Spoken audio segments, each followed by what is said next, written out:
Assalamualaikum warahmatullahi wabarakatuh. Wassalatu wassalamu ala asrofil anbiya wa mursalin wa ala alihi wasobi ajmain amma ba'du.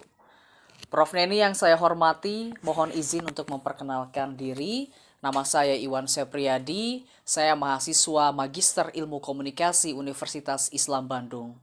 Pada kesempatan kali ini saya akan menjelaskan ataupun menerangkan secara rinci terkait dengan satu teori yang akan saya kemukakan pada kesempatan kali ini. Teorinya yakni adalah teori budaya organisasi oleh Michael dan juga Nick pada tahun 1982, 1988, dan 1990. Ada beberapa asumsi dasar yang akan saya jelaskan pada teori budaya organisasi. Dalam teori organisasi, tentunya akan ada asumsi dasar, dan dalam teori organisasi menurut Michael dan juga Nick, ada 3 asumsi dasar. Asumsi dasar yang pertama adalah individu saling berbagi dalam menciptakan dan mempertahankan realitas. Tentunya dalam sebuah organisasi ataupun sebuah perusahaan ini terdiri dari berbagai macam individu secara budaya, kemudian background, kemudian juga tempat asal akan berbeda-beda sehingga budayanya juga akan berbeda-beda. Maka ketika masuk dalam sebuah organisasi ataupun sebuah perusahaan, mereka berusaha untuk saling mempertahankan budaya yang mereka miliki ataupun realitas yang mereka miliki. Maka biasanya kemungkinan besar budaya organisasi yang bertahan dalam sebuah perusahaan ataupun organisasi itu berasal dari individu yang memiliki budaya kuat dalam sebuah perusahaan. Kemudian yang kedua adalah budaya organisasi biasanya berbentuk slogan dan juga sesuatu yang amat bermakna. Contohnya ada sebuah bank di wilayah Jawa Barat yang memiliki budaya organisasi mereka sebut sebagai SMART. Yang pertama adalah spirit, kemudian adalah martabat, kemudian A-nya adalah akuntabel, R-nya adalah religius, dan juga T-nya adalah terbuka. Nah, itu adalah sebuah organisasi yang memiliki budaya organisasi di mana mereka membentuk SMART ini dengan berdasarkan budaya-budaya dari individu yang ada di dalam sebuah perusahaan.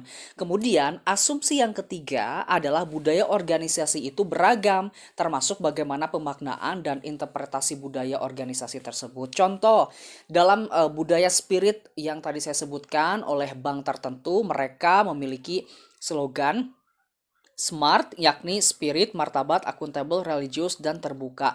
Maka pemaknaan terhadap SMART ini masing-masing individu dalam perusahaan akan berbeda. Namun pada dasarnya spirit ataupun budaya organisasi dari SMART ini akan direalisasikan kepada seluruh karyawan yang ada dalam organisasi ataupun dalam perusahaan tersebut. Seperti yang juga disampaikan ataupun kita ketahui dalam hadis Al-Ihya 173 yang mengatakan bahwa kebersihan adalah sebagian daripada iman kita.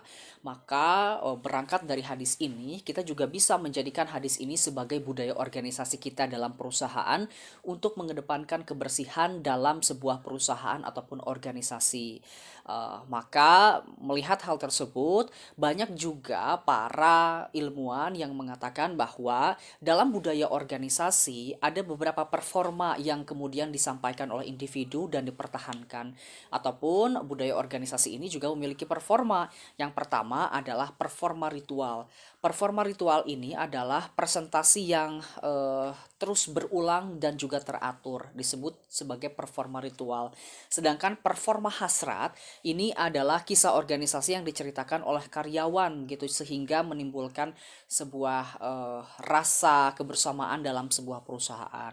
Ada juga performa sosial. Performa sosial ini adalah perilaku organisasi untuk mendemonstrasikan sebuah kerjasama dalam sebuah organisasi atau perusahaan. Yang keempat adalah performa politik. Performa politik ini adalah perilaku yang mengontrol sebuah kinerja dalam sebuah perusahaan ataupun organisasi. Dan yang terakhir adalah performa enkulturasi. Performa enkulturasi ini adalah adalah penemuan makna dalam sebuah organisasi. Maka ketika semuanya mencoba untuk melakukan performa ritual, hasrat sosial, politik, dan enkulturasi, maka terbentuklah sebuah budaya organisasi. Itu adalah beberapa asumsi dasar dan juga teori terkait dengan budaya organisasi yang disampaikan oleh Nick dan juga Michael pada 1982, 1988, dan 1990. Kita berharap tentunya ketika kita terjun ataupun membuat sebuah perusahaan, budaya organisasi ini bisa diterapkan di organisasi ataupun perusahaan. Tentunya budaya organisasi yang memiliki spirit baik dan juga budaya yang baik untuk perusahaan. Atur nuhun, dan tugas ini dijadikan sebagai tugas ujian akhir semester di Magister Ilmu Komunikasi pada mata kuliah Teori-Teori Komunikasi. Atur nuhun, wabillahi taufik wal hidayah.